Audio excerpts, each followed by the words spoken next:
வணக்கம். இன்னைக்கு நம்ம பார்க்கறது பாத்தீங்கன்னா ஸ்காலர்ஷிப்பை பத்தி பேச இருக்கிறோம்.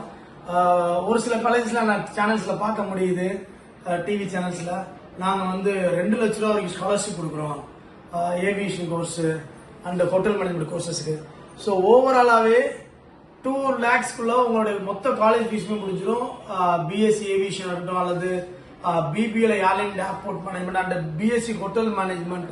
இது மட்டும் கிடையாது, பி ஒகேஷன் சொல்லுவாங்க, bachelor of vocation medical laboratory technology, இல்ல பிஓக்ல பாத்தீங்கன்னா ஆப்டோமெட்ரி, பிஎஸ்சி ஃபாரன்சிக் சயின்ஸ், இந்த மாதிரியான யூஜி ப்ரோக்ராம்ஸ் கிட்டத்தட்ட ஒரு 10-15 கோர்சஸ்மே பாத்தீங்கன்னா ஓவரால் அந்த 3 years சேர்த்துமே ஒரு 2 lakhs தான் வரும். ஸோ இதுல இந்த வருஷம் பாத்தீங்கன்னா 2025ல பாத்தீங்கன்னா ஸ்கூல் டாப்பர்ஸ், கவர்மெண்ட் ஸ்கூல் டாப்பர்ஸுக்கு ஃபுல் அண்ட் ஃபுல் ஸ்காலர்ஷிப். அவங்க எந்த விதமான ஃபீஸ் கட்டாம அவங்க டிகிரி படிச்சு முடிக்க முடியும். மேலும் இந்த ஸ்காலர்ஷிப் பத்தி டீடைல்ஸ் வேணும்னா எங்களோட நம்பர் கீழே தெரிவிச்சு அந்த நம்பர் கான்டாக்ட் பண்ணுங்க. நன்றி, வணக்கம்.